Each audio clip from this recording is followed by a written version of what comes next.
റോമർക്ക് എഴുതിയ ലേഖനം 2-ാം അധ്യായത്തിന്റെ 18-ാമത്തെ വാക്യം. ന്യായപ്രമാണത്തിൽ ആശ്രയിച്ചു ദൈവത്തിൽ പ്രശംസിച്ചു ന്യായപ്രമാണത്തിൽ നിന്ന് പഠിക്കുകയാൽ അവന്റെ ഇഷ്ടം അറിഞ്ഞു. ആ വാക്യം ഒന്നുകൂടെ ശ്രദ്ധിക്കുക. ന്യായപ്രമാണത്തിൽ നിന്നും പഠിക്കയാൽ അവന്റെ ഇഷ്ടം അറിഞ്ഞു. എന്ത് കൃത്യമായിട്ടാണ്, എന്ത് ലളിതമായിട്ടാണ് ദൈവാത്മാവ് വെളിപ്പെടുത്തിയിരിക്കുന്നത്. എങ്ങനെയാ ദൈവം ഇഷ്ടം അറിയുന്നത്? ന്യായപ്രമാണത്തിൽ നിന്നും പഠിക്കയാൽ. ഇവിടെ ന്യായപ്രമാണം എന്ന പദം ഉപയോഗിച്ചിരിക്കുന്നത് വേദപുസ്തകത്തിൽ തന്നെ പറഞ്ഞിട്ടുള്ള ഒരു പ്രയോഗമാണ്, അല്ലെങ്കിൽ ഒരു പേരാണ്. എന്തോന്ന്?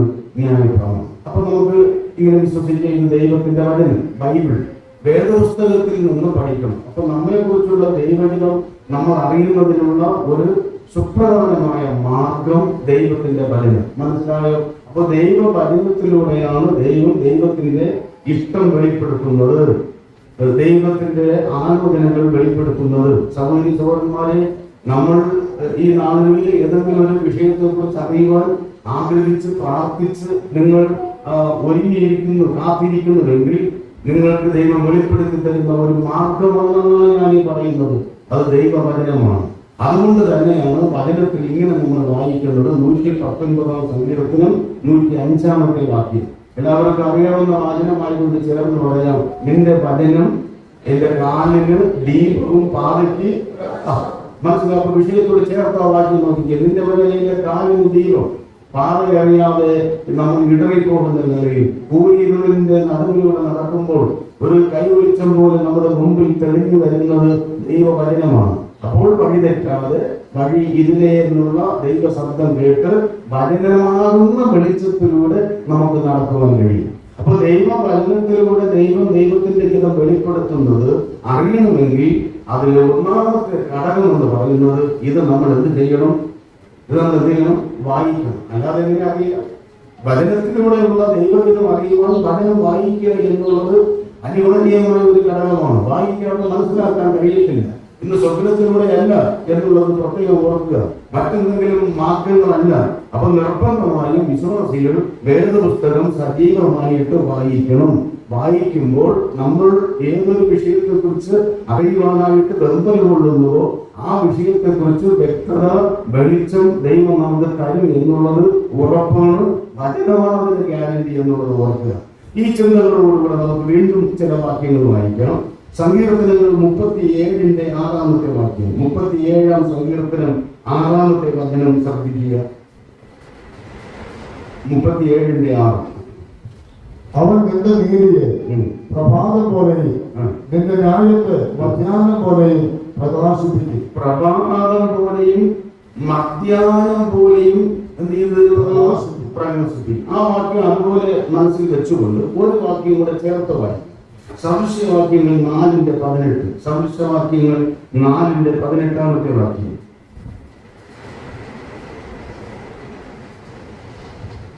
സദൃശവാക്യങ്ങൾ 4. നീതിമാന്മാരുടെ പാതയോ പ്രഭാതത്തിന്റെ വെളിച്ചം പോലെ.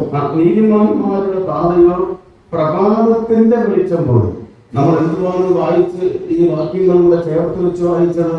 ദൈവത്തിന്റെ ഹിതം നമുക്ക് വെളിപ്പെടുന്നത് ദൈവവചനം വെളിച്ചമാണ്, പാതയ്ക്ക് ദീപമാണ്. ആ ദീപം പ്രഭാത വെളിച്ചം പോലെ, ആ വെളിച്ചം പ്രഭാത വെളിച്ചം പോലെ നമ്മുടെ പാതയ്ക്ക് തെളിഞ്ഞു വരുമെന്നാണ്.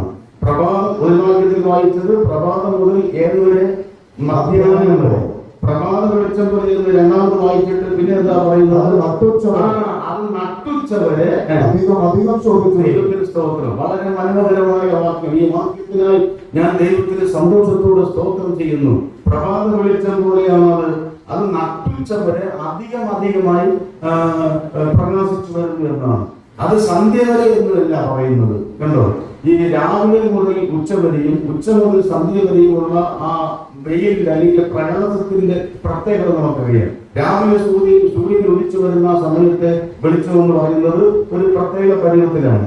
അല്പ ഒരു പ്രകാശം. പിന്നെ മണിക്കൂറുകൾ കഴിയുന്നതോറും ആ ചൂടും പ്രകാശവും ഇങ്ങനെ വർദ്ധിച്ച് ഉച്ചയാകുമ്പോഴത്തേക്ക് അതിന്റെ മൂർധന്യാവസ്ഥയിൽ അതിന്റെ ഉച്ചഘട്ടത്തിലെത്തുകയാണ്. അത് കഴിയുമ്പോൾ പിന്നെ ഇങ്ങനെ മങ്ങി വന്ന് പിന്നെ രാത്രിയിലേക്ക് ഇരുളുകയാണ്. വചനത്തെ കുറിച്ച് പറയുന്നത് ഒരു വിശ്വാസിയുടെ ജീവിതത്തിൽ ദൈവത്തിന്റെ വെളിച്ചം എങ്ങനെ വരുമെന്നാണ്. രാവിലെ മുതൽ തുടങ്ങി ഏതുവരെയാ ഉച്ച വരെ പ്രകാശിക്കുന്നത് പോലെ തെളിഞ്ഞു വരും. എന്തൊരു ചിത്രമാണ്, എന്തൊരു ചിന്തയാണത്, എന്തൊരു ഉദാഹരണമാണത് നമുക്ക് ദൈവത്തിന്റെ ഹിതം വെളിപ്പെടുന്നത്. അതുകൊണ്ട് നമ്മൾ ചഞ്ചലപ്പെടേണ്ട കാര്യമില്ല.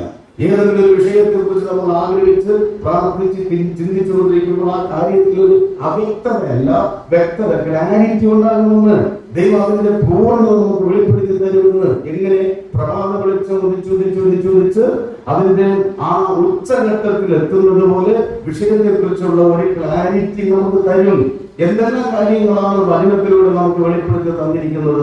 ഇന്നലെ ഞാൻ ചില കാര്യങ്ങൾ പറഞ്ഞു. രക്ഷിക്കപ്പെടുന്ന കാര്യം അത് ദൈവഹിതമാണ്. അതിന്റെ വേറൊരു വശമാണ് ഞാൻ ഇന്നലെ പറഞ്ഞത്. അതുപോലെ സമസ്ത തലങ്ങൾ, വിവാഹത്തിന്റെ കാര്യം ഞാൻ പറഞ്ഞു. വിവാഹത്തെ കുറിച്ച് വേദപുസ്തകത്തിൽ എഴുതി വെച്ചിട്ടുണ്ട്. വായിക്കുന്നവർക്ക് മനസ്സിലാകും വിവാഹം ദൈവഹിതമാണ് എന്നുള്ളത്. പിന്നെ അറിയേണ്ടത് അതിലടങ്ങിയിരിക്കുന്ന വേറെ ചില കാര്യങ്ങളാണ്. അതിനെ സംബന്ധിച്ച് അറിയുവാൻ ഇതുപോലെ തിരുവെഴുത്ത് വായിക്കുക. ആ വിഷയത്തെ കുറിച്ചുള്ള വ്യക്തത തരും. പിന്നെ സംഭാഷണ വിഷയത്തിൽ നമ്മുടെ വാക്കുകൾ എങ്ങനെയായിരിക്കണം എഴുതി വെച്ചിട്ടുണ്ട് ഈ പുസ്തകത്തിൽ. നമ്മുടെ സാമ്പത്തിക ഇടപെടലുകൾ എങ്ങനെയായിരിക്കണം എഴുതി വെച്ചിട്ടുണ്ട്.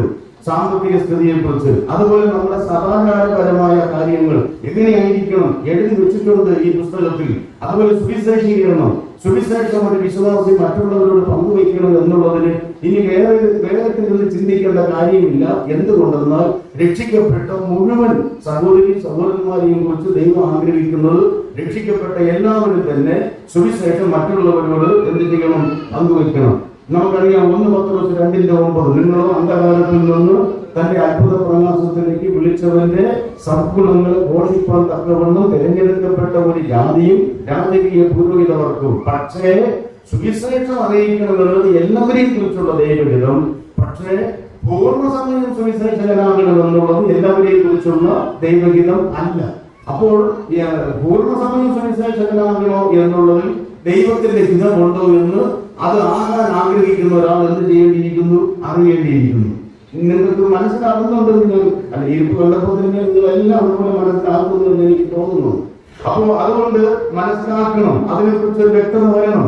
അതിന് ഈ ഒരുപക്ഷെ ഈ ദിവസങ്ങളിൽ നിങ്ങളെ ഏതെങ്കിലും ഒരാൾ കർത്താവിനെ വേലയ്ക്ക് വേർതിരിയണോ, അല്ല ഞാൻ ഒരു ജോലിയോടുകൂടെ കർത്താവിന്റെ വേല ചെയ്യണമോ എന്നുള്ള വിഷയത്തെ കുറിച്ച് നിങ്ങൾ ചിന്തിക്കുന്നുവെങ്കിൽ ഒരു കാര്യം ഓർമ്മിക്കാം.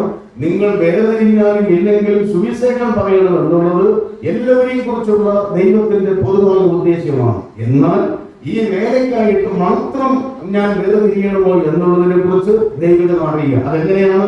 അതിനാണ് വായിക്കണം, വചനത്തോട് കാതോർത്തിരിക്കുക. അതെങ്ങനെയാണ്? പ്രഭാതം മുതൽ ഉച്ച വരെ സൂര്യൻ പ്രകാശിക്കുന്നത് പോലെ. അത് ഞാൻ അതിന്റെ പ്രായോഗികത പറയാം. ഇപ്പൊ നിങ്ങൾ ഈ വിഷയത്തെ കുറിച്ച് ഇങ്ങനെ ചിന്തിച്ചു കൊണ്ടിരിക്കുമ്പോൾ നിങ്ങൾ വായിക്കുന്നത് കൂടുതൽ ആ ഭാഗങ്ങളായിരിക്കും. നിങ്ങൾ ആ ദിവസങ്ങളിൽ കേൾക്കുന്ന വചന ദൂതുകൾ ഒരുപക്ഷെ ഒരു പാട്ടായിരിക്കാം, അല്ലെങ്കിൽ വേറൊരാൾ പറയുന്ന സാക്ഷ്യ വാക്കുകളായിരിക്കാം, അല്ലെങ്കിൽ നിങ്ങളെ സംബന്ധിക്കുന്ന ആത്മീയമായ കാര്യങ്ങൾ നിങ്ങളുടെ ചിന്തകളിലെല്ലാം നിറഞ്ഞു വരുന്നത് ഒന്നിനു മേലെ ഒന്നായി ഇങ്ങനെ വച്ചടി ഏതൊരു വിഷയത്തെ കുറിച്ച് നിങ്ങൾ ചിന്തിക്കുന്നു ആ വിഷയത്തെ കുറിച്ച് കൂടുതൽ പ്രകാശം തരുന്ന വിധത്തിലുള്ള ദൈവാത്മാവിന്റെ ഇടപെടലുകൾ കേൾക്കുന്ന ദൂതിലൂടെ, വായിക്കുന്ന വാക്യത്തിലൂടെ, നിങ്ങൾ അനുഭവപ്പെടുന്ന ആ ദിവസങ്ങളിലുള്ള കാര്യങ്ങളിലൂടെ കൂടുതൽ അടഞ്ഞു വരികയല്ല, ഇരുന്നു വരികയല്ല, വെളിച്ചത്തിലേക്ക് വരും. പ്രഭാതം മുതൽ മധ്യാഹ്നം വരെ അത് വെളിപ്പെട്ട് വരും, വെളിച്ചമായിട്ട് വരും. മനസ്സിലാക്കുന്നു എന്ന് ഞാൻ കരുതുകയാണ്. അപ്പൊ ദൈവത്തിന്റെ വചനം എത്ര പ്രധാനപ്പെട്ടതാണ് നമ്മുടെ ജീവിത സംബന്ധിയായ സകല കാര്യങ്ങളിലും.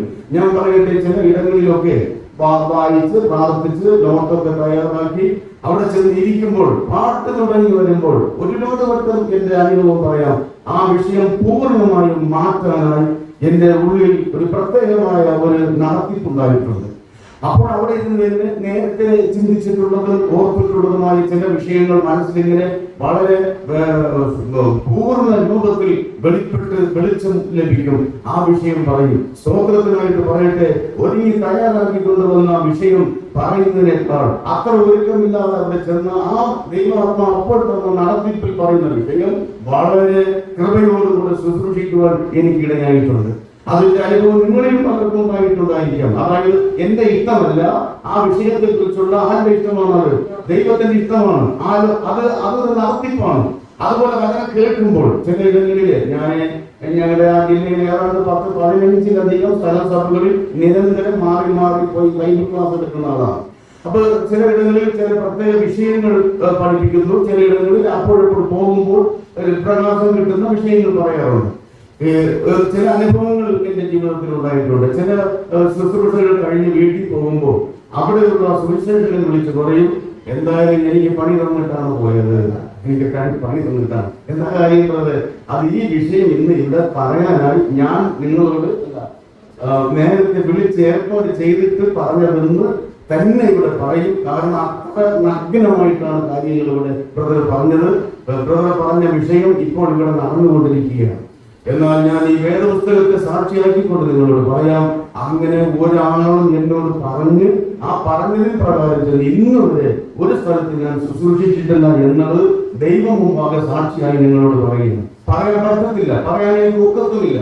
ആ വഴിക്ക് പറഞ്ഞാൽ എത്രയോ അനുഭവങ്ങൾ പറയാനുണ്ട്, പറഞ്ഞാൽ അത് ഏശത്തില്ല. അതുകൊണ്ട് ഞാൻ പറയാം, ഈ വചനം പറയുമ്പോൾ ഇന്ന് എനിക്കിട്ട് തന്നെയാണ് വച്ചതെന്ന് നിങ്ങൾ പറയുമല്ലോ. അങ്ങനെയൊക്കെ നമ്മൾ എനിക്കിട്ടതിന് ഇന്ന് എനിക്കിട്ട. അതുപോലെ ചിലത് പറയുമല്ലോ, ഇന്ന് അവൻ വന്നിരുന്നെങ്കിൽ അവന് പറ്റിയതായിരുന്നു നിങ്ങളിവിടെ കൊടുത്തത് എന്ന് പറഞ്ഞാൽ എനിക്കിതുമായിട്ട് യാതൊരു ബന്ധവുമില്ല. അത് അവക്കാണ്, അവനാണ് എന്നൊക്കെ പറയുന്ന ആളുകളില്ല. അതൊക്കെ തെറ്റായ പ്രവണതകളാണ്. കേൾക്കുന്നത് നമ്മെ കുറിച്ചായിരിക്കും, നമുക്ക് വേണ്ടിയിട്ടായിരിക്കും ദൈവത്തിന്റെ ആത്മാവ് ഇടപെടുന്നത്. ഒന്ന് രണ്ട് സംഭവങ്ങൾ കൂടെ പറയാം. ഒരിക്കലും ഒരു സ്ഥലത്ത് ഒരു ശുശ്രൂഷ കഴിഞ്ഞിട്ട് ഇറങ്ങാൻ നേരത്ത് അവിടെയുള്ള പ്രധാനപ്പെട്ട ഒരു ബ്രദർ എന്ന് പറഞ്ഞു, തിരക്കാണോ പോകാൻ? ഞാൻ പറഞ്ഞു, ഈ ശുശ്രൂഷ കഴിഞ്ഞാൽ പിന്നെ ഞാൻ ഒരിടത്തും നിർത്താറ്, ഇത്രയും നേരം വീട്ടിലേക്ക് പോകുകയാണ് എന്റെ പതിവ്. വെറുതെ അവിടെ നിന്ന് സമയം കളയാറില്ല. അപ്പോൾ ഞാൻ പറഞ്ഞു, എന്ത് ബ്രദറെ? അല്ല, എനിക്കൊരു കാര്യം പറയാനുണ്ട്, 1 മണിക്കൂർ സമയം വെയിറ്റ് ചെയ്തിട്ട് പോകണം, എന്റെ വീട്ടിലേക്ക് ഒന്ന് വിടാൻ.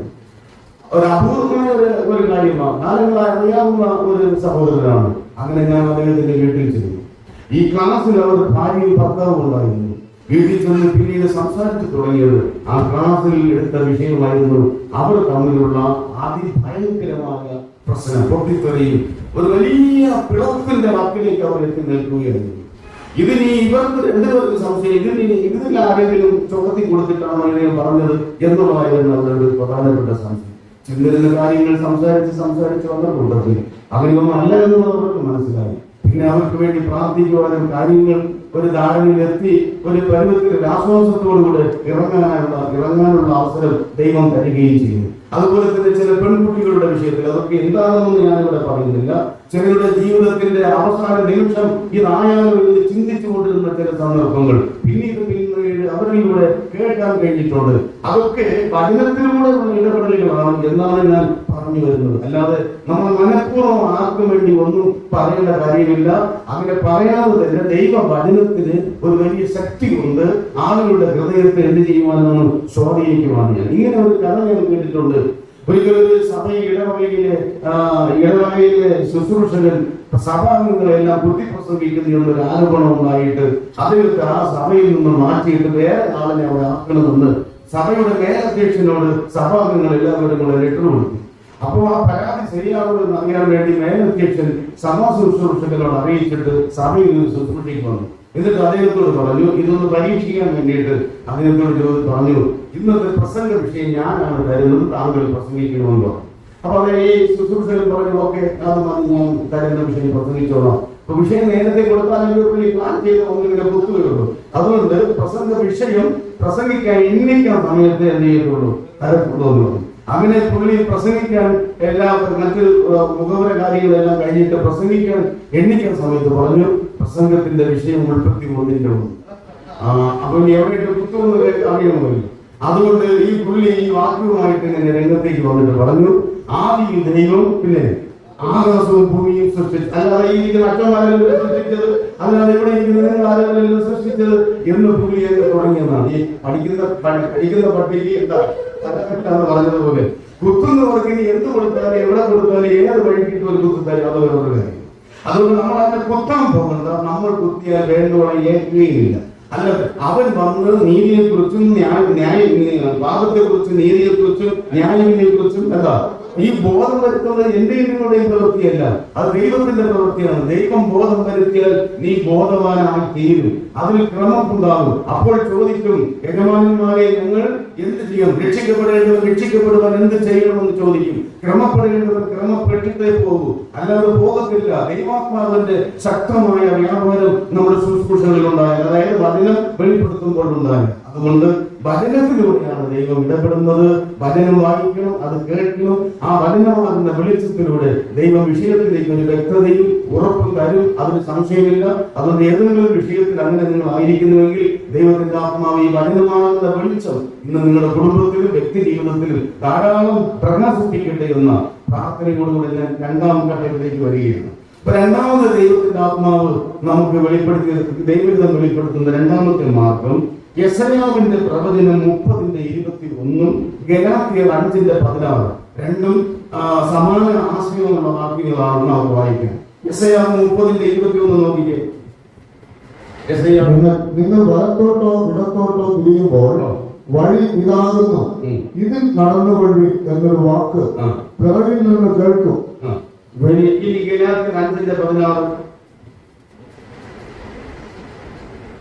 ആത്മാവിനെ അനുസരിച്ച് നടപ്പിൻ, എന്നാൽ നിങ്ങൾ ജഡത്തിന്റെ മോഹം നിവർത്തിക്കുകയില്ല.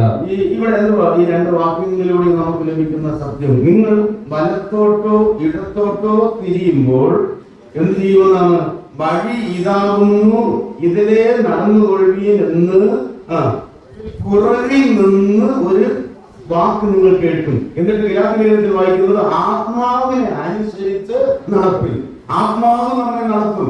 ഞാൻ വലത്തോട്ട് തിരിയണോ, ഞാൻ ഇടത്തോട്ട് തിരിയണോ, പുറകോട്ട് പോകണോ, മുമ്പോട്ട് പോകണോ, ആ കാര്യത്തിൽ ഞാൻ ഒരു തീരുമാനം എടുക്കണമോ, ഈ വിഷയത്തിൽ ഒരു തീരുമാനം ഞാൻ എടുക്കണമോ, അത് ശരിയായിരിക്കുമോ, ഇങ്ങനെ ഒരു കാര്യം ആരംഭിച്ചാലോ അല്ലെങ്കിൽ ഇങ്ങനെ ചെന്ന ആളുകളോട് പറഞ്ഞാലോ, ഇങ്ങനെ ഒരു കാര്യം തീരുമാനിച്ച് മുമ്പോട്ട് പോയാലോ, ആ വിഷയത്തിൽ അത് എന്തൊക്കെയാണെന്നുള്ളത് അവരവരെ ചിന്തിക്കുക.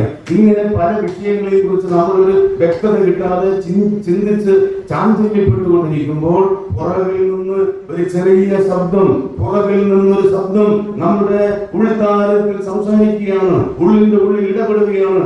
അല്ല മോനെ, വലത്തോട്ട് പോകേണ്ട വഴി ഇതാകുന്നു, ഇതിലേ നടന്നുകൊള്ളുക, ഇതാകുന്നു നീ പോകേണ്ടത് എന്ന് പറഞ്ഞു തരുന്ന ഒരു ശബ്ദം. ആ ശബ്ദം തിരിച്ചറിയണമെങ്കിൽ ഉള്ളിൽ വസിക്കുന്ന ആത്മാവിനെ അനുസരിച്ച് നടക്കണം.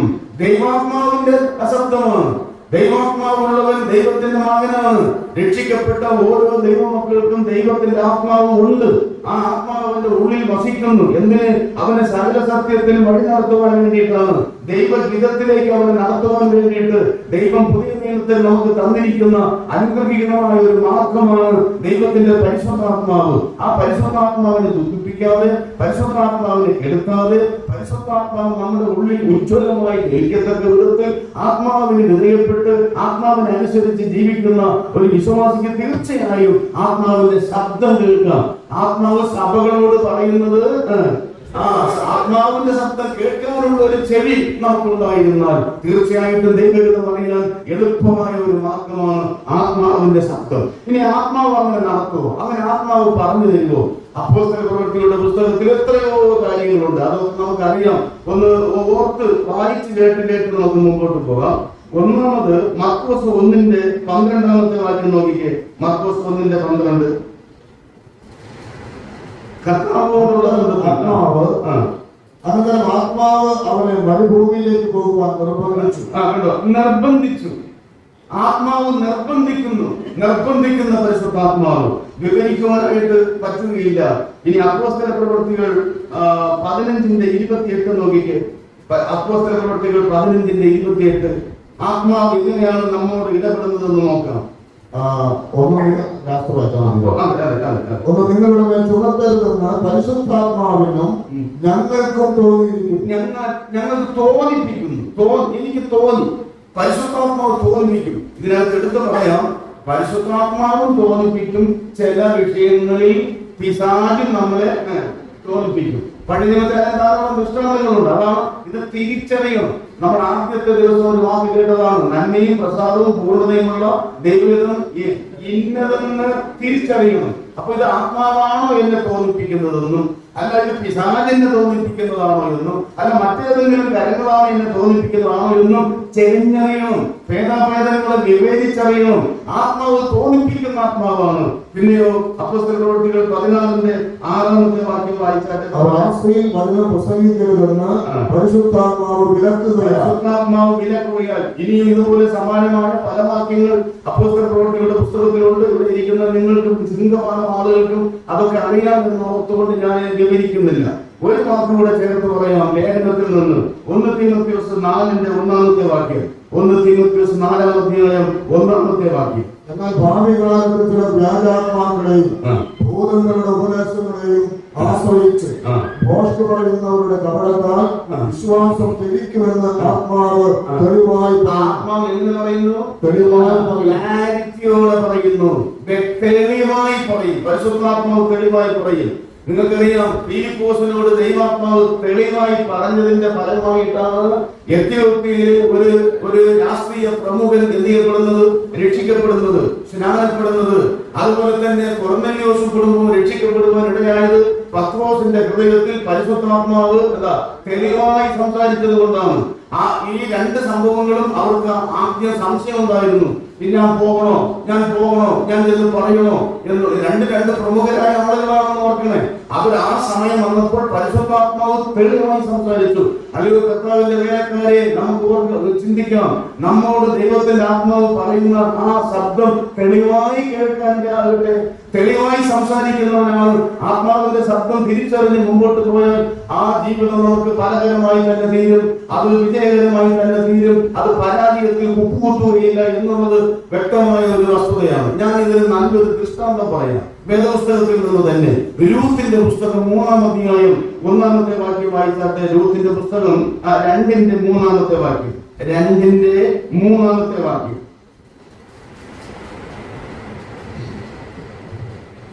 രൂത്ത് 2:3. അങ്ങനെ അവർ പോയി വയലിൽ കൊയ്ത്തുകാരുടെ പിന്നാലെ ചെന്ന് പെറുക്കി ഭാഗ്യവശാൽ അവൻ എലിമലേക്കിന്റെ കുടുംബക്കാരനായ ബോവസിനുള്ള വയലിൽ ആയിരുന്നു. ഭാഗ്യവശാൽ അവൾ ബോവസിന്റെ വയലിൽ ആയിരുന്നു ചെന്നത്. നമുക്ക് ചരിത്ര പശ്ചാത്തലം എല്ലാവർക്കും അറിയാം.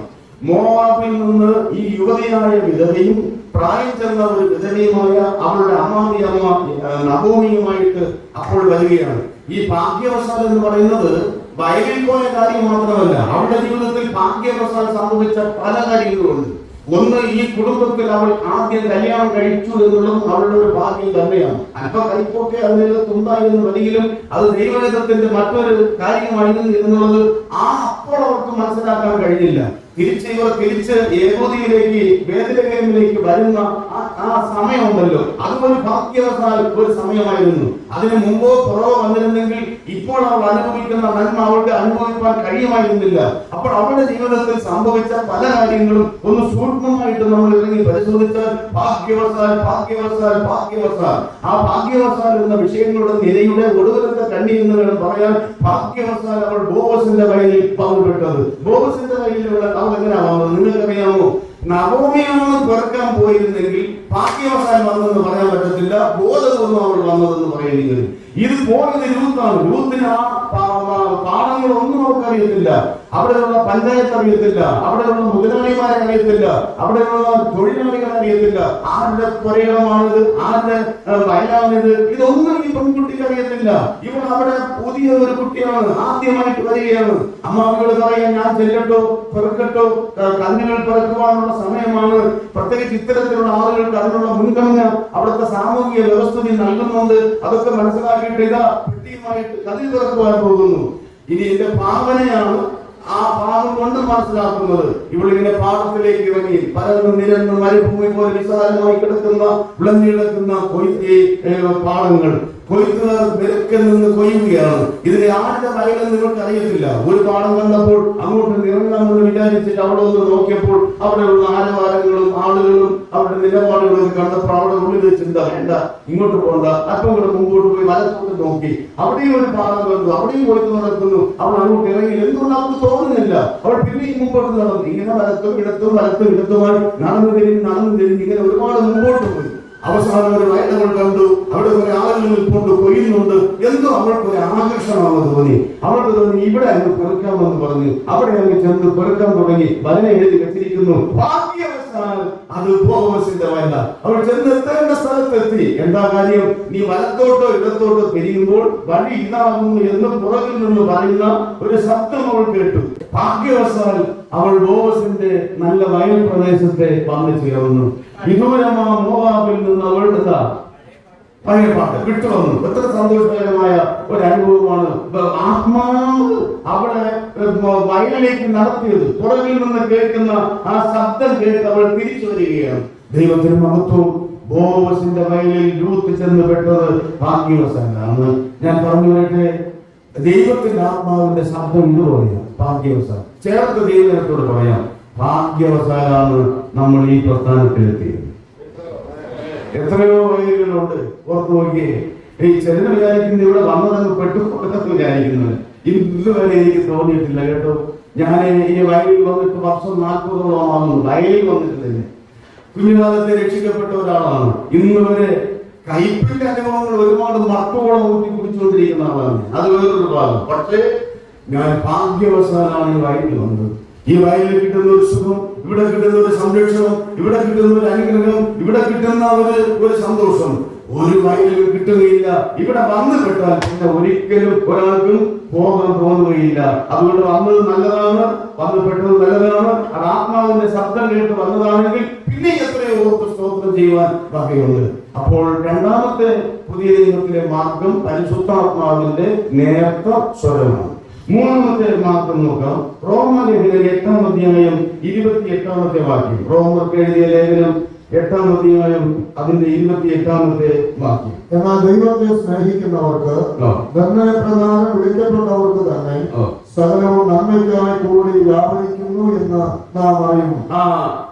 സകലവും നന്മയ്ക്കായി കൂടി വ്യാപരിക്കുന്നു. ജീവിത സംബന്ധമായ സാഹചര്യങ്ങളാണ് ദൈവത്തിന്റെ ഹിതമായിട്ട് നമ്മൾ മനസ്സിലാക്കുന്ന ഒരു കാര്യം. ഇത് ഒരുപാട് അബദ്ധങ്ങൾ വരാൻ സാധ്യതയുള്ള, അപകടം സംഭവിക്കാൻ സാധ്യതയുള്ള ഒരു കാര്യമാണ്. പരിജ്ഞാനമില്ല എങ്കിൽ തെറ്റിപ്പോകാൻ സാധ്യതയുണ്ട്. ജീവിത സാഹചര്യങ്ങൾ അത് ഞാൻ പറഞ്ഞു വരുമ്പോൾ നിങ്ങൾക്ക് മനസ്സിലാകും. ജീവിത സാഹചര്യങ്ങൾ ദൈവഹിതത്തെ വെളിപ്പെടുത്തുന്നതാണ്. അത് ദൈവം അനുവദിച്ചുള്ള ഒരു സാഹചര്യമാണോ ദൈവം അനുവദിക്കാത്തതാണോ എന്ന് ചിന്തിക്കാൻ ഇടയാകണം.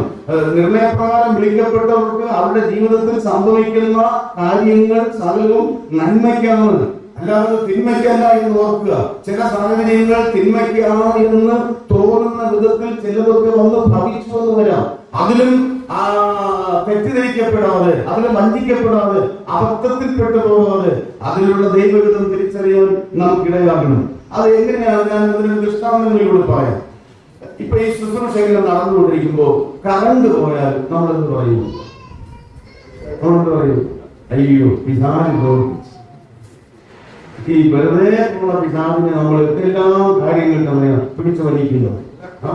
നമ്മളിപ്പോ യോഗങ്ങൾ നടക്കുക പബ്ലിക്കില്, ഒരു മഴ പെയ്ത ഉടനെ പറയിപ്പോ പിതാവിന് ശരിക്കും പ്രവർത്തിച്ചു.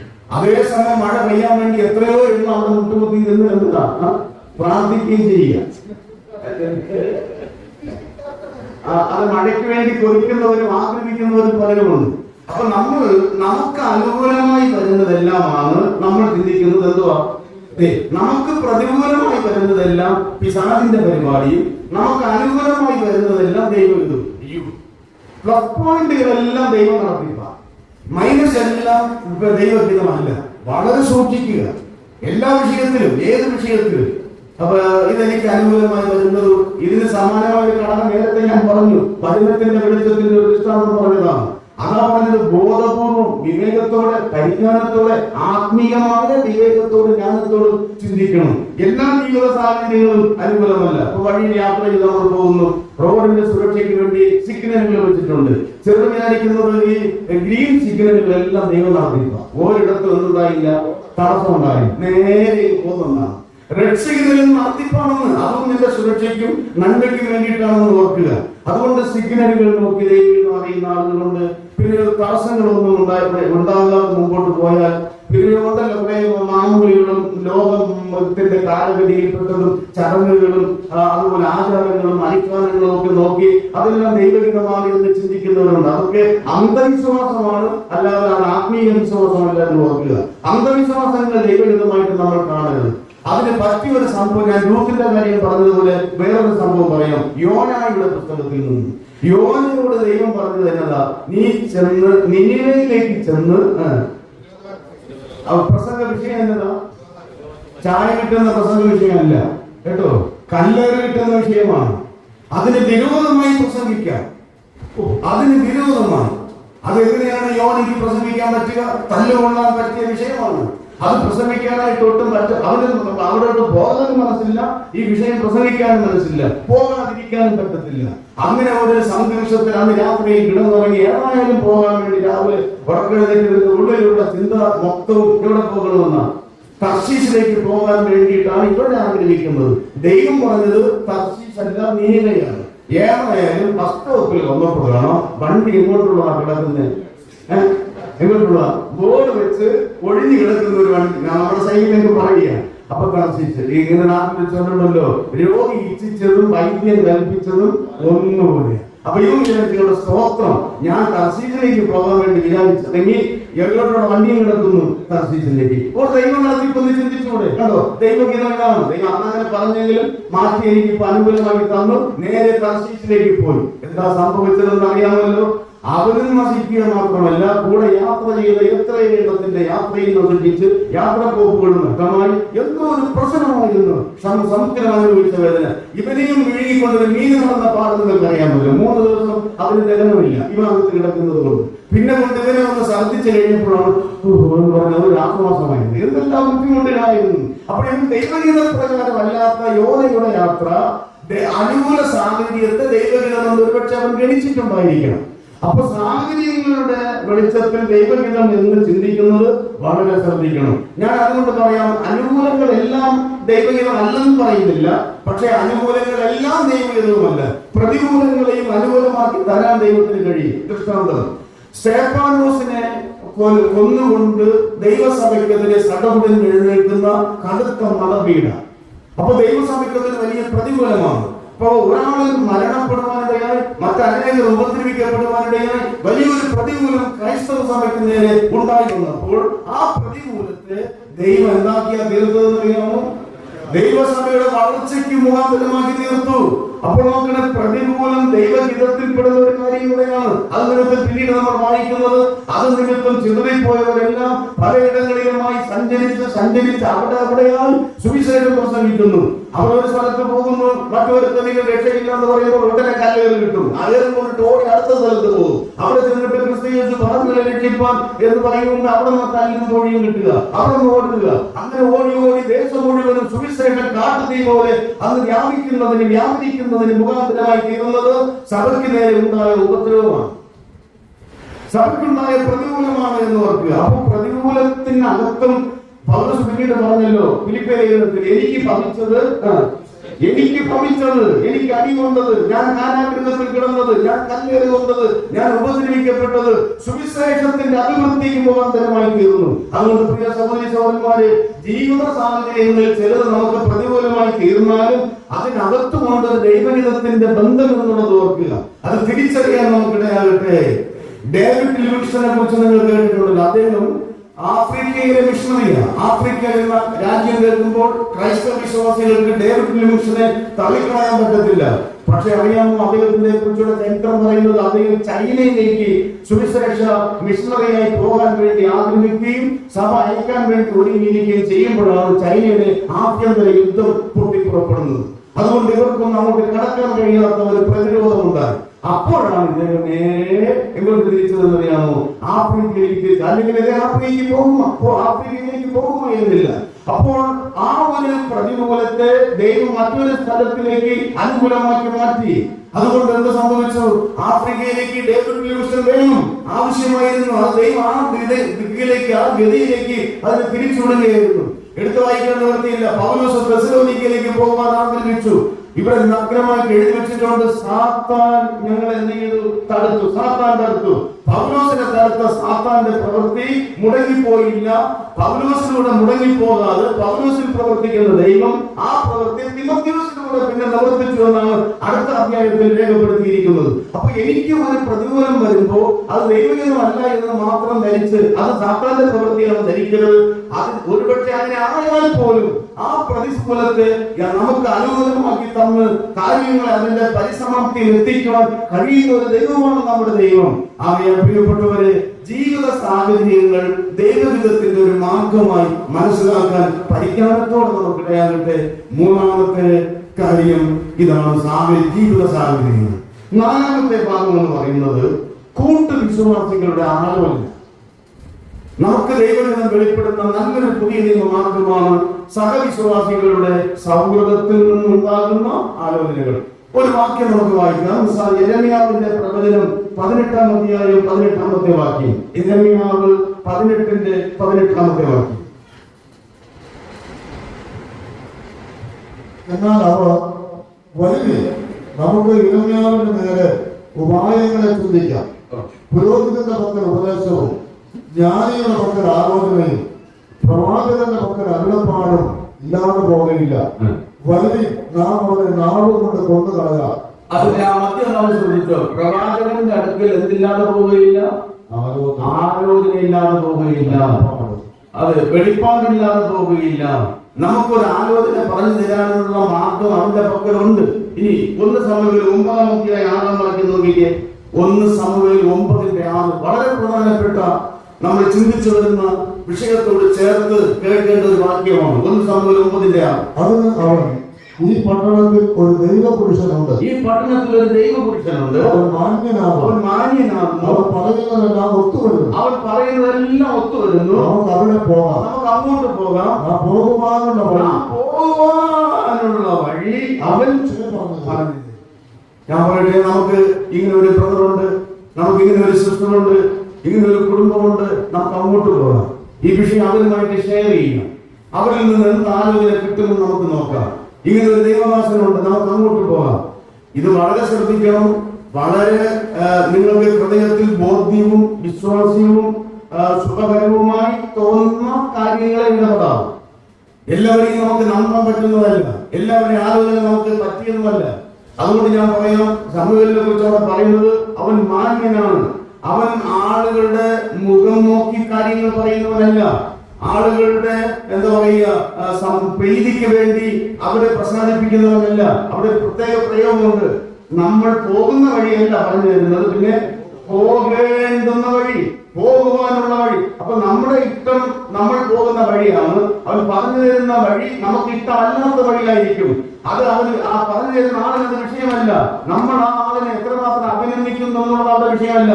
അതുകൊണ്ട് അങ്ങോട്ട് പോകാം. ഇതുപോലെയുള്ള വിശ്വസ്തരായ ദൈവമക്കൾ നമ്മുടെ ഇടയിൽ ഉണ്ടെന്ന് അവർ നമ്മളെ ഓർത്ത് പ്രാർത്ഥിക്കും. നല്ലൊരു ആലോചന പറഞ്ഞു തരും. അങ്ങനെയുള്ള ആരെങ്കിലും നിങ്ങളുടെ ശ്രദ്ധയിൽ, നിങ്ങളുടെ കുടുംബത്തിൽ, നിങ്ങളുടെ സഭയിൽ, നിങ്ങളുടെ കൂട്ടായ്മയിൽ, നിങ്ങളുടെ സൗഹൃദത്തിൽ ഉണ്ടെങ്കിൽ നിങ്ങളുടെ ഏത് വിഷയവും അങ്ങനെയുള്ളവരുമായി ഷെയർ ചെയ്ത് അവരോട് ചേർന്ന് പ്രാർത്ഥിക്കണം. ആ പ്രാർത്ഥനയിൽ ദൈവത്തിന്റെ ഹിതം അവർക്കും നിങ്ങൾക്കും ഒരുപോലെ തീർച്ചയായിട്ടും ദൈവാത്മാവ് വെളിപ്പെടുത്തി തരും. അതിന് സന്ദേഹമൊന്നും വേണ്ട. കേൾക്കണമെന്നതിന്റെ വാക്കുകൾ ചേർത്ത് നമുക്ക് വായിക്കാം. അരുതാത്ത ആലോചനകൾ പറയുന്നവരെ കുറിച്ച് അറിയാം. 1-ാം സങ്കീർത്തനം. ദുഷ്ടന്മാരുടെ ആലോചന പ്രകാരം നടക്കുക. അതിന് സമാനമായ ഒരുപാട് കാര്യങ്ങളുണ്ട്. പ്രത്യേകിച്ച് യുവജനങ്ങളോട് പറയാം. സദൃശവാക്യത്തിൽ സലോമോൻ വ്യക്തമായി പറയുന്നുണ്ട്, കൂട്ടമായി നിന്നെ അവർ മാറി വിളിക്കും. മകനെ, അവരുടെ കൂട്ടത്തിലേക്ക് പോകരുത്, അവരുടെ വഴിയിൽ ചെല്ലരുത്. അത് നിനക്ക് വിനാശകരമായി തീരും. ഒടുവിൽ നീ പോഷനായി തീരും. ഒടുവിൽ അവർ നിന്നെ തള്ളിക്കളയും. അങ്ങനെയുള്ള അപായകരമായ, അപകടകരമായ, അപക്വമതികളായ ആളുകളുടെ ആലോചനകൾ കേട്ട് പുറകെ ചെന്ന് അപകടത്തിൽ പെടരുത് എന്ന് വിനീതത്തോടെ എന്റെ ഇളയ സഹോദരങ്ങളോട് ഓർപ്പിക്കട്ടെ. ഈ വിഷയത്തിൽ വളരെ ഗൗരവത്തോടുകൂടെ വേണം നമ്മൾ മുമ്പോട്ട് പോകാൻ, ദൈവം അറിയുവാൻ. ഇതിന് പറ്റിയ ഒരു സംഭവം ഞാൻ പറയാം. വായിച്ച് കേൾപ്പിക്കാൻ അല്പം ബുദ്ധിമുട്ടുണ്ട് സമയത്തിന് വേണ്ടി. 1 രാജാക്കന്മാർ 12-ാം അധ്യായം 3 മുതൽ 13 വരെയുള്ള വാക്യം. അതിനറിയാവുന്നവരാണ്. നിങ്ങൾ എന്നുള്ള നിലയിൽ എടുത്ത് വായിക്കുന്നതിന്റെ വിഷയം പറയാം. രെഹോബയാം എന്ന് പറയുന്ന ഒരു രാജാവാണ്. സലോമോന്റെ മകനാണ്. അദ്ദേഹം ഭരിക്കുന്നു. അപ്പോൾ അദ്ദേഹത്തിന്റെ ഭരണകാലം ജനങ്ങൾക്ക് അതിഭാരമാണ്. നികുതി ഭാരം, പിന്നെ നിയമത്തിൻ്റെതായ ആ കീറാമുട്ടികൾ ഇതെല്ലാം കൊണ്ട് പൊറുതി മുട്ടി ജനം വീർപ്പുമുട്ടിയപ്പോൾ ജനം എന്ന് പറഞ്ഞു, നിന്റെ അപ്പൻ സലോമോൻ ഇവിടെ ഭരിച്ചിരുന്ന കാലത്ത് ഞങ്ങൾ ഒരുപാട് വിഷമിപ്പിക്കുക, ഭരണം ഞങ്ങൾക്ക് ഒരു ഭാരമായ ഭരണമായിരുന്നു. അതുകൊണ്ട് മോനെ നീയെങ്കിലും ദയവ് ചെയ്ത് ഈ ദുഷ്ഭരണത്തിൽ നിന്ന് ഞങ്ങളെ ഒന്ന് രക്ഷിക്കണം, ഞങ്ങളെ ഒന്ന് സഹായിക്കണം, ഞങ്ങളുടെ മേൽ അടിച്ചേൽപ്പിച്ചിരിക്കുന്ന മുഖം ഒന്ന് മാറ്റിത്തരണം എന്ന് രഹോബയാമിന്റെ അടുക്കൽ വന്ന് ചോദിക്കുന്നു. അപ്പോൾ ഈ രഹോബയാം എന്നാ ചെയ്തത്? രഹോബയാമോട് പറഞ്ഞു, നാളെ 2 ദിവസം കഴിഞ്ഞു വാ, ഞാൻ പറയാം എന്ന് പറഞ്ഞു. എന്നിട്ട് ഈ പുള്ളി നേരെ ചെന്ന് ആദ്യം ആരോട് ആലോചന ചോദിച്ച് മൂപ്പന്മാരായ പക്വമതികളായ ആളുകളോട് ആലോചന ചോദിച്ചു. അവർ പറഞ്ഞു, തീർച്ചയായിട്ടും അവർ ആവശ്യപ്പെട്ടത് ന്യായമായ ഒരു കാര്യമാണ്. നിന്റെ ആരോഗ്യത്തിനും ഭരണം നിലനിന്ന് മുമ്പോട്ട് പോകുന്നതിനും ന്യായമായ ഒരു രീതി നികുതി ഭാരവും അതുപോലുള്ളതായ കഠിന നിയമങ്ങളും ഒന്ന് കുറച്ച് ജനത്തെ ഒന്ന് ശുദ്ധ ശ്വാസം എടുക്കാൻ നീ അനുവദിക്കുക എന്ന് പറഞ്ഞു. ഇത് അവന് ബോധ്യമായില്ല. ഇവർ ചെന്ന് നേരെ പിന്നെ അവരോട് ചോദിച്ചതറിയാമോ? അവന്റെ കൂട്ടുകാർ പിള്ളേരെ സെറ്റുണ്ടല്ലോ, അവരുടെ ഗ്രൂപ്പിൽ ചർച്ച ചെയ്ത്, ഗ്രൂപ്പ് അങ്ങനെയാണല്ലോ, അവരെങ്ങോട്ട് ഷെയർ ചെയ്ത് അവരെല്ലാം കൂടെ ചർച്ച ചെയ്തിട്ട് അവർ പറഞ്ഞു, എടോ ഒരിക്കലും മുഴുക്കന്മാർ പറയുന്ന വാക്ക് നീ കേൾക്കരുത്. അവർക്ക് വിവരമില്ല, അവരങ്ങനെയൊക്കെ പഴയ ആളുകളാണ്. അവരെന്നാണ് ഈ കാര്യം പറയുന്നത്? നീ ഒരു കാര്യം പറയണം, എന്റെ ചെറുവിരലിൽ എന്റെ അപ്പന്റെ അരയേക്കാൾ വലുപ്പമുള്ളതായിരിക്കും എന്ന് പറഞ്ഞ് മനസ്സിലാകോ? അപ്പൻ നിങ്ങളുടെ മേൽ ഏൽപ്പിച്ച നികുതിയുടെ 100 മടങ്ങ് ഞാൻ ഏൽപ്പിക്കും എന്ന് പറഞ്ഞു. ഇത് കേട്ടിട്ട് അതൊരു കഠിന വാക്കായിരുന്നു. അടുത്ത സംഭവിച്ചത് നിങ്ങൾക്കറിയാം. അധികമാണ് രഹോബയാം എന്ത് ചെയ്യുന്നില്ല, ഭരിക്കേണ്ടി വന്നില്ല. ഇതൊരു ചരിത്ര സംഭവമാണ്. ഇവിടെ രഹോബയാമിന് പറ്റിയ കുഴപ്പമെന്ന് പറയുന്നത്, കൂട്ടുകാർ കാര്യങ്ങളെ ശരിക്കും വീക്ഷിക്കുവാൻ അറിയാത്തവർ, രാജ്യത്തിന്റെ പൊതുക്ഷേമം എന്തെന്നറിയാത്തവർ, നികുതി എന്തെന്നറിയാത്തവർ, അനുഭവത്തിലൂടെ പാഠം പഠിക്കാത്ത കൊച്ചു പിള്ളേർ പറയുന്ന വിവരമില്ലാത്ത വാക്കുകൾ നെഞ്ചിലേറ്റി ജനത്തിന്റെ മേൽ അടിച്ചേൽപ്പിക്കാൻ തുടങ്ങിയപ്പോൾ അവന്റെ രാജ്യഭാരം അതുപോലെ ഇന്ന് തീർന്നു. ഞാൻ പറഞ്ഞു വരുന്നത് അഭിപ്രായം എന്റെ ഇന്ന് കൂട്ടുകാർക്ക് പറയുന്ന പേരുടെ എന്റെ ചങ്ക്, എന്റെ ചങ്ക് അവസാനം ചങ്കും കൊണ്ടേ അവൻ പോകുന്നത് ഓർത്തു. അതുകൊണ്ട് ചങ്കിൽ നിന്നും ആകട്ടെ ഇനി കുടലോ കരളോ പൂമ്പോ എന്തോ ആയിക്കൊള്ളട്ടെ, അവരുടെ വാക്ക് അതുപോലെ ഉൾക്കൊള്ളാൻ ഒരല്പം ചിന്തിച്ചോ കേട്ടോ. എന്റെ പ്രാണനാണ്, എന്റെ ജീവനാണ്, എന്റെ ആളാണ്, ഇതാണ് എന്നൊക്കെ പറഞ്ഞിട്ട് ആലോചനകളെല്ലാം അതുപോലെ ഉൾക്കൊള്ളരുത്. അവിടെ വിവേചിച്ച് ചിന്തിക്കുക.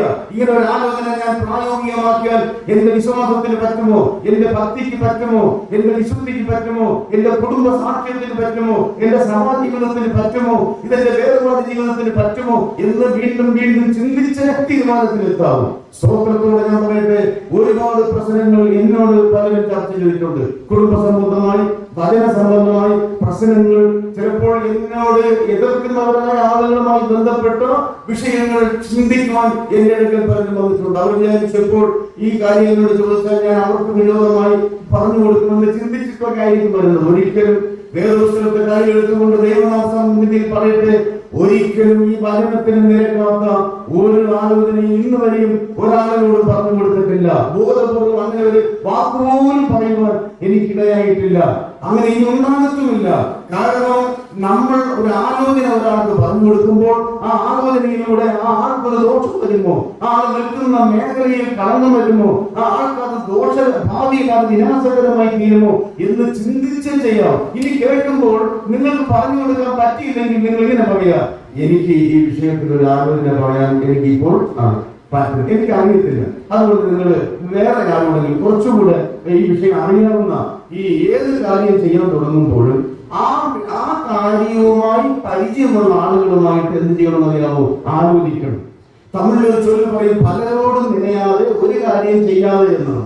നമ്മൾ ചെയ്യുന്ന വിഷയത്തിൽ അറിവുള്ള ഒരുപാട് ആളുകളല്ലോ, അവർ പക്ഷേ അവർ അവിശ്വാസികളിൽ പോലും ഉണ്ടായിരിക്കും. ആ അറിവുള്ള ആളുകൾ അവരുമായി ഷെയർ ചെയ്യുക, ചർച്ച ചെയ്യുക. ഇതെല്ലാം നിങ്ങൾ തുടങ്ങിയത്, ഇതെല്ലാം നിങ്ങൾ ചെയ്യുന്നത്, നിങ്ങൾ എങ്ങനെ മാനേജ് ചെയ്യുന്നത്, അനുഭവങ്ങൾ പലരിൽ നിന്ന് ലഭിക്കും. അങ്ങനെ പല ആലോചനയുടെ ബന്ധുത്വത്തിൽ ദൈവത്തിന്റെ ഹിതമുണ്ട്. ഞാൻ വാക്യങ്ങളൊക്കെ എടുത്തെടുത്ത് നിങ്ങൾ പറയാൻ വരുന്നില്ല, ഇതൊരു വലിയ വിഷയമാണ്. എന്നാൽ ഒരാൾ അബദ്ധത്തിൽപ്പെട്ട ഒരു സംഭവം എടുത്ത് പറയാനിരിക്കാൻ നിവർത്തിയില്ല. ദിനവൃത്താന്തങ്ങളുടെ 2-ാം പുസ്തകം അതിന്റെ 18-ാം അധ്യായം, 2 ദിനവൃത്താന്തങ്ങൾ 18-ാം അധ്യായം അതിന്റെ 1 മുതൽ 15 വരെയുള്ള വാക്യങ്ങൾ വായിക്കേണ്ടതാണ്. പക്ഷേ നമുക്ക് സമയത്തിന്റെ പരിമിതി മൂലം അത് വായിക്കാതെ അതിനകത്തുള്ള പ്രസക്ത ഭാഗങ്ങൾ പറയാം. 2 ദിനവൃത്താന്തങ്ങൾ 18-ാം അധ്യായം 1-ാമത്തെ വാക്യങ്ങളിലൊന്ന് വായിക്കുന്നത്. 1-2 വാക്യങ്ങൾ. യഹോശാഫാത്തിന് ധനവും മാനവും വളരെ ഉണ്ടായിരുന്നു. അവൻ ആഹാബിനോട് സംബന്ധം കൂടി. ചില സംവത്സരം കഴിഞ്ഞ ശേഷം അവൻ ശമരിയിൽ ആഹാബിന്റെ അടുക്കൽ ചെന്നു. ആഹാബ് അവന് കൂടെ ഉണ്ടായിരുന്ന ജനത്തിനു വേണ്ടി വളരെ ആടുകളെയും കാടുകളെയും വളർത്തു. ജനയാത്ര രാമത്തിലേക്ക് തന്നോടുകൂടെ ചെല്ലേണ്ടതെന്ന് അവനെ വശീകരിച്ചു. ഇവിടെ 2 ആളുകൾ തമ്മിലുള്ള ഒരു ബന്ധം. ആരുമായി ബന്ധം കൂടിയെന്ന? യഹോശാഫാത്തിന് ധനവും മാനവും വളരെ ഉണ്ടായിരുന്നു.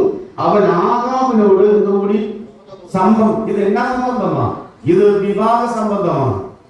ആഹാബും ഇവനും തമ്മിലുള്ള വിവാഹ സംബന്ധമാണ്. മനസ്സിലായോ? എന്ന് പറഞ്ഞാൽ യോശാഫാത്തിന്റെ മകന് ആഹാബിന്റെ മകളെ കല്യാണം കഴിക്കുക. യഹോശാഫാത്തിന്റെ മകന് വേണ്ടി ആഹാബിന്റെ മകളെ കല്യാണം കഴിക്കുന്നു.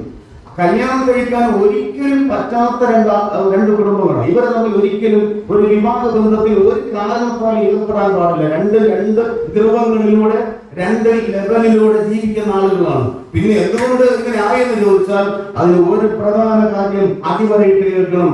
യഹോശാഫാത്തിന് ഒരു കാലത്ത് ഇല്ലാത്ത ചിലത് ഇപ്പോൾ ഉണ്ട്. എന്നതാ? ധനവും മാനവും. അതാണ് ഇന്നത്തെ പ്രശ്നം. പണം പെരുകിയതാണ് നമ്മുടെയൊക്കെ പലരുടെയും പ്രശ്നം. ഒരു കാലത്ത് കഞ്ഞിക്ക് നിവൃത്തിയില്ലാതെ കിടന്ന കാലം അതെല്ലാം മാറി. പണവും പ്രഭാവവും പൊസിഷനും കാര്യങ്ങളെല്ലാം മെച്ചമായപ്പോൾ ഇനി വിവാഹ ബന്ധം ഏർപ്പെടുമ്പോൾ അതുപോലെ ഒരു ബന്ധം വരണ്ടേ?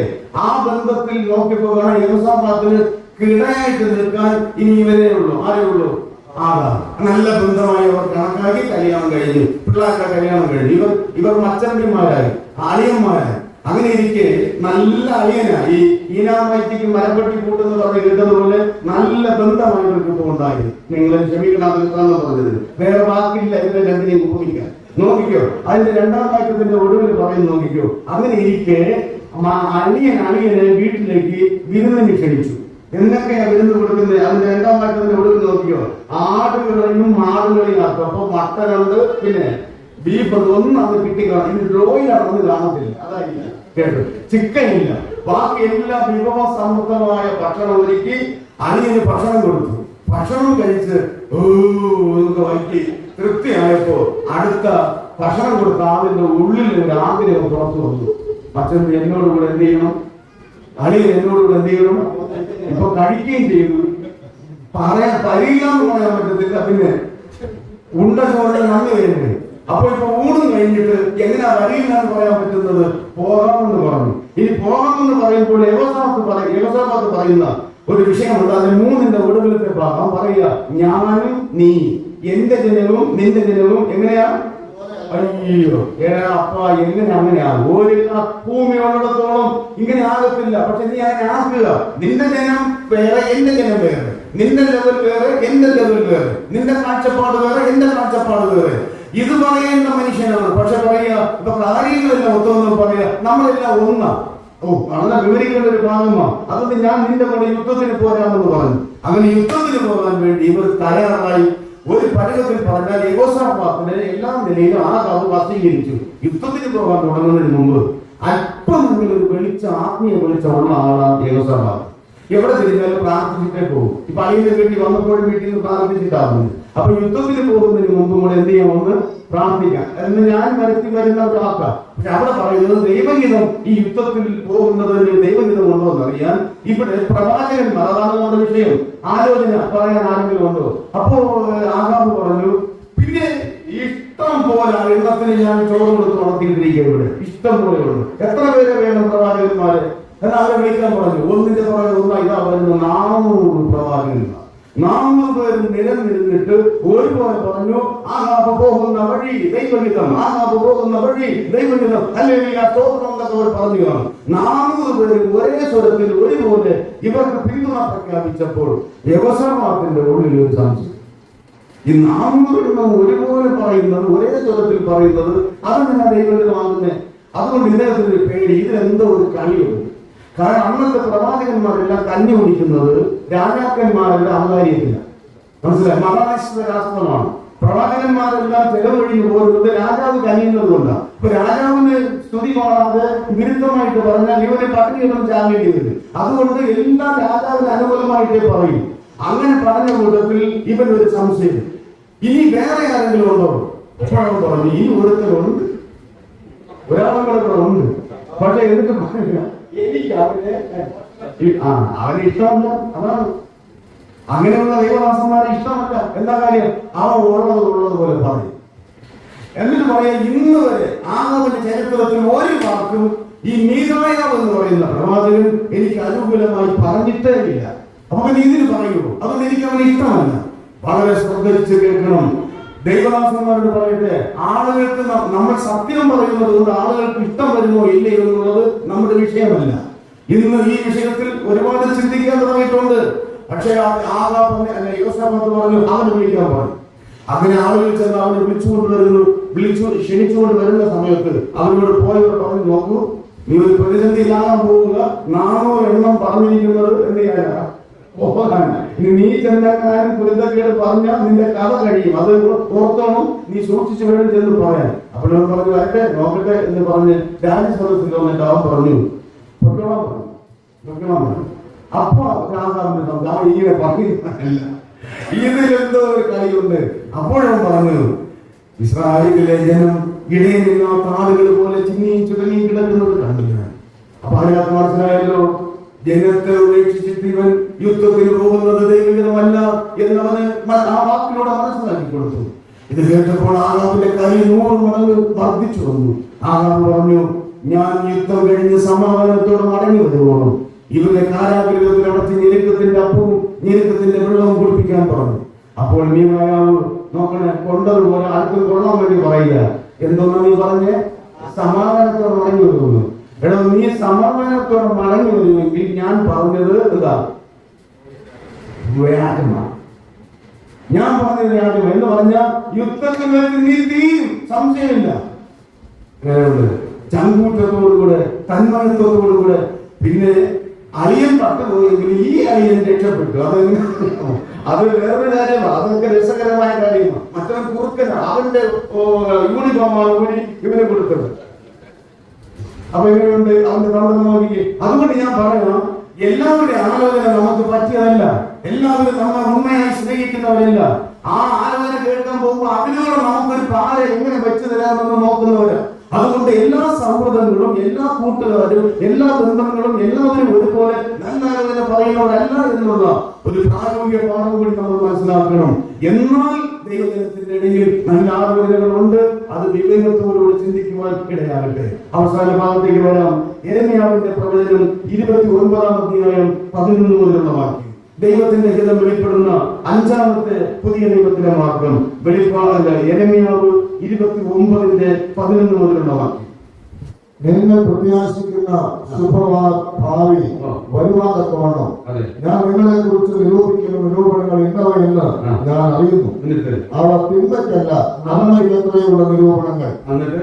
നിങ്ങൾ എന്നോട് അപേക്ഷിച്ച് എന്റെ സന്നിധിയിൽ വന്ന് പ്രാർത്ഥിക്കുകയും ഞാൻ നിങ്ങളുടെ പ്രാർത്ഥന കേൾക്കുകയും ചെയ്യും. നിങ്ങൾ എന്നെ അന്വേഷിക്കും. പൂർണ്ണ ഹൃദയത്തോടെ അന്വേഷിക്കുമ്പോൾ നിങ്ങൾ എന്നെ കണ്ടെത്തും.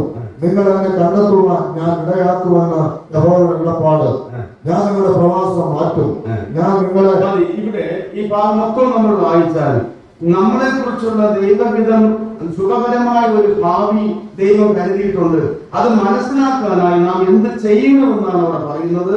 12ാമത്തെ വാക്യത്തിൽ, നിങ്ങൾ എന്നോട് അപേക്ഷിച്ച് എന്റെ സന്നിധിയിൽ വന്ന് പ്രാർത്ഥിക്കുകയും ഞാൻ നിങ്ങളുടെ പ്രാർത്ഥന കേൾക്കുകയും ചെയ്യും. ഇനി ഇതിന്റെ ഉപഫലമായിട്ട് പുതിയ നിയമത്തിലെ ഒരു വാക്യം, കൊലോസ്യർക്ക് എഴുതിയ ലേഖനം 4-ാം അധ്യായം 12ാമത്തെ വാക്യം. കൊലോസ്യർ 4-ാം അധ്യായത്തിന്റെ 12ാമത്തെ വാക്യം ദൈവഹിതം വെളിപ്പെടുത്തുന്ന പുതിയ നിയമത്തിന്റെ അതിശക്തമായ 5ാമത്തെ മാർഗം ഇവിടെ പറയുന്നു. നോക്കാം. നിങ്ങൾ തികഞ്ഞവരും ദൈവഹിതം നോക്കിക്കോ. നിങ്ങൾ തികഞ്ഞവരും ദൈവഹിതം സംബന്ധിച്ചൊക്കെയും പൂർണ്ണ നിശ്ചയമുള്ളവരുമായി നിൽക്കേണ്ടതിന് അവൻ പ്രാർത്ഥനയിൽ ദൈവത്തിന് സ്തോത്രം. അവൻ പ്രാർത്ഥനയിൽ നിങ്ങൾക്ക് വേണ്ടി എപ്പോഴും എന്ന് പറയുന്ന ഒരു ദൈവദാസൻ കൊലോസിയിലെ വിശ്വാസികൾ ദൈവഹിതം സംബന്ധിച്ച് പൂർണ്ണ നിശ്ചയമുള്ളവരാകേണ്ടതിന് അവർക്ക് വേണ്ടി മുട്ടിന്മേൽ നിന്ന് എന്ത് ചെയ്യുന്നു? പ്രാർത്ഥിക്കുന്നു. അപ്പൊ എങ്ങനെയാ നമുക്ക് ദൈവഹിതം വെളിപ്പെടുന്ന മാർഗം? പ്രാർത്ഥന. പ്രിയ സഹോദരിമാരെ, സഹോദരന്മാരെ, നിങ്ങൾ ചെയ്യേണ്ട ഒരു കാര്യം കൂട്ട് ദൈവദാസനെ പറയാം. ഒന്ന്, വ്യക്തിപരമായി നിങ്ങൾ നിരന്തരം പ്രാർത്ഥിക്കണം. ഏതൊരു വിഷയമാണ് നിങ്ങൾ ആഗ്രഹിച്ചുകൊണ്ടിരിക്കുന്നത്, ആ വിഷയത്തിന് വേണ്ടി ദൈവമുമ്പാകെ നിരന്തരം പ്രാർത്ഥിക്കുക. നിരന്തരം പ്രാർത്ഥിക്കുക. ഞങ്ങൾ കഴിഞ്ഞ ദിവസം ഉച്ചയ്ക്ക് ഇവിടെ നടന്ന ശുശ്രൂഷയിൽ ഒരു കാര്യം കേട്ടു. മുട്ടിയവനല്ല തുറന്നത്, പിന്നെ മുട്ടുന്നവന് തുറന്നു. അന്വേഷിച്ചവനല്ല കണ്ടെത്തിയത്, അന്വേഷിക്കുന്നവൻ എന്ന് പറഞ്ഞാൽ പ്രാർത്ഥനയിൽ ഇങ്ങനെ നിരന്തരം തുടർന്നുകൊണ്ടിരിക്കണം. അങ്ങനെ നിങ്ങൾ പ്രാർത്ഥിക്കണം. എന്നിട്ട് കുടുംബമായി പ്രാർത്ഥിക്കണം. അനുഭവത്തിൽ നിന്ന് പറയണം. ഏതെങ്കിലും ഒരു പ്രതിസന്ധിയിൽ നിങ്ങൾ പെട്ടുപോയാൽ ചെയ്യാവുന്നത് ഒരു ദിവസം ഒന്ന് എല്ലാവരും ഓഫീസിലേക്ക് ഒരു ദിവസം പോകണ്ട, അല്ലെങ്കിൽ ഒരു ദിവസം സ്കൂളിൽ വിടണ്ട, ഒരു ദിവസം അടുക്കളയ്ക്ക് ഒന്ന് റെസ്റ്റ് കൊടുക്കുക. എല്ലാവരും കൂടെ വീട്ടിൽ പായെടുത്തിട്ട് ഇരിക്കുക, ദൈവസന്നിധിയിൽ ഇരിക്കുക, പ്രാർത്ഥിക്കുക. കുടുംബമായി ഒരുമിച്ച് കണ്ണുനീരൊഴുക്കി നിങ്ങളുടെ വിഷയത്തിന്മേൽ ദൈവത്തിന്റെ നടത്തിപ്പുണ്ടാകുന്നതിന് വേണ്ടി, പോംവഴി ഉണ്ടാകുന്നതിന് വേണ്ടി, വെളിച്ചം ഉണ്ടാകുന്നതിന് വേണ്ടി, വ്യക്തത ഉണ്ടാകുന്നതിന് വേണ്ടി പ്രാർത്ഥിച്ചു നോക്കിക്ക്. ഈ ടെസ്റ്റ് ഡോസ് എന്ന് പറയും പോലെ ഞാനൊരു കാര്യം പറഞ്ഞത് നിങ്ങൾ അനുഭവിച്ചു നോക്ക്, ടെസ്റ്റ് ചെയ്ത് നോക്ക്. തീർച്ചയായിട്ടും ദൈവം തമ്പുരാൻ നമ്മുടെ പ്രാർത്ഥന തള്ളിക്കളയുകയില്ല. നമുക്ക് വേണ്ടി അവൻ ഇടപെടും. ആ പ്രാർത്ഥനയോടുകൂടെ നമ്മുടെ ജീവിതത്തിൽ അവിടുത്തെ ആലോചന ക്രമമായി അവൻ വെളിപ്പെടുത്തുന്നത് പ്രാർത്ഥനയാൽ എപ്പോഴും പോരാടുവാൻ ദൈവം നമുക്ക് കൃപ തരട്ടെ. ഇതിന്റെ അവസാന ഭാഗത്തിലേക്ക് വരാം. ഇനി ഭാവിയെ കുറിച്ചുള്ള ദൈവഹിതം ലാസ്റ്റ് പോയിന്റ് പറഞ്ഞ് ഞാൻ നിർത്താം. നമ്മെ കുറിച്ചുള്ള ദൈവത്തിന്റെ ഭാവി ദൈവഹിതം അത് വലിയൊരു വിഷയമാണ്. അതിന്റെ ഒരു ഭാഗം പറഞ്ഞ് ഇവിടെ നാം നിർത്താൻ പോകുന്നു. ഗലാത്യർക്ക് എഴുതിയ ലേഖനം 1-ാം അധ്യായത്തിന്റെ 3-ാമത്തെ വാക്യം. ഗലാത്യർക്ക് എഴുതിയ ലേഖനം 1-ാം അധ്യായം അതിന്റെ 3-ാമത്തെ വാക്യം. പിതാവായ ദൈവത്തിൽ നിന്നും നമ്മുടെ ദൈവവും പിതാവുമായവരുടെ ഇഷ്ടപ്രകാരം ഇപ്പോഴത്തെ ദുഷ്ടലോകത്തിൽ നിന്ന് നമ്മെ വിടുവിക്കേണ്ടതെന്ന് പിതാവുമായവന്റെ ഇഷ്ടപ്രകാരം നമ്മുടെ പിതാവുമായവന്റെ ഇഷ്ടം, ഹിതം, താല്പര്യം, ദൈവത്തിന്റെ ഇഷ്ടം ഇപ്പോഴത്തെ ദുഷ്ടലോകത്തിൽ നിന്ന് നമ്മൾ എന്ത് ചെയ്യുക? സ്തോത്രം. ഈ ദുഷ്ടലോകത്തിൽ നിന്ന് നമുക്ക് വിരോധവും പ്രതികൂലവുമായ, നമുക്ക് അനുകൂലമല്ലാത്ത ഈ വാക്കുകൾ നോക്കി ഈ ദുഷ്ടലോകത്തിൽ നിന്ന് നമ്മെ വിടുവിക്കുക. അത് ദൈവത്തിന്റെ ഇഷ്ടമാണ്. അതാണ് സ്വർഗത്തിലുള്ളതും ഭൂമിയിലുള്ളതും വീണ്ടും ഒന്നാകേണ്ടതിനും അനാദി നിർണയപ്രകാരമുള്ള ദൈവഹിതത്തിന്റെ പൂർണ്ണതയിൽ നമ്മൾ എത്തുന്നതിനും ഇത് നടന്നേ പറ്റൂ. ഇതുകൊണ്ടാണ് യോഹന്നാന്റെ സുവിശേഷം 17-ാം അധ്യായം 24-ാം വാക്യത്തിൽ നമ്മൾ വായിക്കുന്നത്. പ്രധാനവാക്യങ്ങളൊന്ന് വായിക്കാമോ? യോഹന്നാന്റെ സുവിശേഷം 17-ാം അധ്യായം 24-ാം വാക്യം. ഞാൻ പുസ്തകം അടച്ചു. പിതാവേ, നീ ലോക സ്ഥാപനത്തിന് മുമ്പേ എന്നെ സ്നേഹിച്ചിരിക്കുന്നുണ്ട്. എനിക്ക് നൽകിയ മഹത്വം നീ എനിക്ക് തന്നിട്ടുള്ളവർ കാണേണ്ടതിന് ഞാൻ ഇരിക്കുന്ന ഇടത്ത്, കർത്താവ് ഇരിക്കുന്ന ഇടത്ത് അവർ എന്നോട് കൂടെ ഇരിക്കണമെന്ന് ഞാൻ ഇച്ഛിക്കുന്നു. നീ എനിക്ക് തന്നിട്ടുള്ളവർ എന്നോട് കൂടെ ഇരിക്കണമെന്ന് എനിക്ക് ആഗ്രഹം, എന്റെ ഇഷ്ടം ഞാൻ ആഗ്രഹിക്കുന്നു. എന്താ പ്രിയപ്പെട്ടവരെ, നമ്മൾ ഈ ലോകവാസം കഴിഞ്ഞ് കർത്താവോട് ഒരുമിച്ച് കർത്താവിന്റെ അടുക്കൽ ഇരിക്കണം എന്നുള്ളത് നമുക്കുള്ള ഇഷ്ടത്തെക്കാളും കർത്താവിന് ഇഷ്ടമാണ്. നമുക്കെല്ലാം സ്വർഗത്തിൽ പോകണമെന്ന് ആഗ്രഹമുണ്ട്. ഇല്ലയോ? ഇല്ലാത്തവർ ആരെങ്കിലും ഇവിടെ ഉണ്ടോ? ഉള്ളവർ, അങ്ങനെയുള്ളവരാണെങ്കിൽ ഫോണിൽ വന്നിട്ടില്ലെന്നാണ് എന്റെ വിചാരം.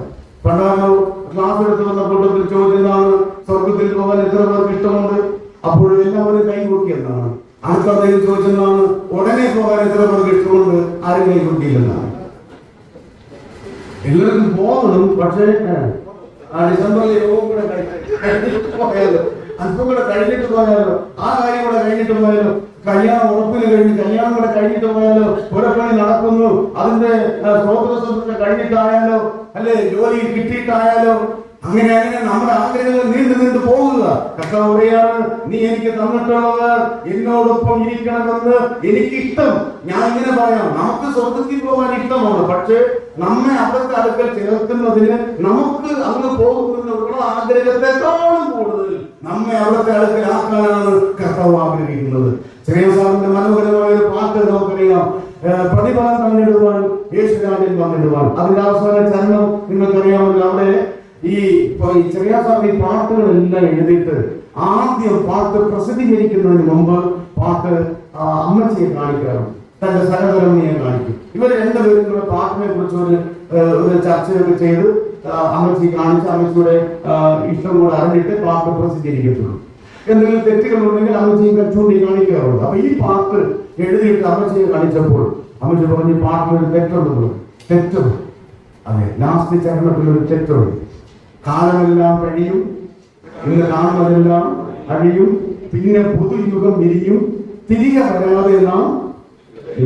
അപ്പം പറഞ്ഞു തിരികെ വരാതെ എന്ന വാക്ക് ശരിയാണോ എന്ന് ചോദിച്ചു. എന്നെ കമന്റ് പറഞ്ഞു, നിങ്ങൾ പഠിപ്പിക്കുമ്പോൾ പറയാറുണ്ടല്ലോ, നമ്മൾ എടുക്കപ്പെട്ടാലും വീണ്ടും എന്ത് ചെയ്യും, തിരികെ സഹസ്രാബ്ദ വാഴ്ചയ്ക്ക് വേണ്ടി നമ്മൾ വരുമെന്ന് പറഞ്ഞിട്ട് എഴുതി വെച്ചിരിക്കുന്നു. എന്താ, തിരികെ വരണ്ട. അപ്പൊ സാർ പറഞ്ഞു, എനിക്കതറിയാം, ഞാൻ അറിയാമായിട്ട് തന്നെ എഴുതിയതാണ്. കാരണം പുറകിലെ പശ്ചാത്തലം ഞാൻ ഇപ്പോൾ പറയുന്നില്ല. ചങ്ക് തകരുന്ന ജീവിത പ്രതിസന്ധികളിലൂടെ താൻ കൈപിടിച്ച് നടത്തിയവരെല്ലാം തന്റെ തനിക്കെതിരെ വാളോങ്ങി നിൽക്കുന്ന, കോടതികളെ തന്നെ എത്തിക്കുന്ന വിധത്തിലുള്ള ഒരു വലിയ പ്രതികൂലമായ സാഹചര്യത്തിൽ നിൽക്കുമ്പോഴാണ് താൻ ഈ പാട്ടും കൂടി എഴുതുന്നതെന്നും കൂടി ഓർക്കണം. അപ്പോൾ അദ്ദേഹം പറഞ്ഞു, ഇനി എനിക്കതറിയാം തിരികെ വരുമെന്ന്, പക്ഷെ ഞാൻ എഴുതിയിട്ട് അദ്ദേഹം അമ്മച്ചോട് പറഞ്ഞു, ഇനി വന്നില്ലേ കുഴപ്പമില്ല, എനിക്കിങ്ങോട്ട് വന്നില്ലേ കുഴപ്പമില്ല, എനിക്ക് പോയാൽ മതി. ഇതായിരിക്കട്ടെ നമ്മുടെ ആഗ്രഹം. നമ്മൾ വരുന്നത് വേറൊരു കാര്യം. എന്നാൽ എത്രയും വേഗം ഈ പാടും കേടും ഉപദ്രവവും വിഷമവും തമ്മിൽ തല്ലും കുതികാലഘട്ടം പാരവഴിയും നടക്കുന്ന ഈ ലോകത്തിൽ നിന്ന് എത്രയും പെട്ടെന്ന് അവിടെ കടകിലേക്ക് നമുക്ക് പോകാനായിട്ട് വരില്ല. ചേർന്ന് പാടി ഈ പാട്ടിന്റെ ചലനം പാടി നമുക്ക് പിരിയാം. കാലമെല്ലാം കഴിയും, ഇന്നു കാണുന്നതെല്ലാം അഴിയും, കാലമെല്ലാം കഴിയും, ഇന്നു കാണുന്നതെല്ലാം അഴിയും, പിന്നെ പുതുയുഗം വിരിയും, തിരികെ വരാതെ നിത്യതയിൽ മറയും, പിന്നെ പുതുയുഗം വിരിയും, തിരികെ വരാതെ നിത്യതയിൽ മറയും.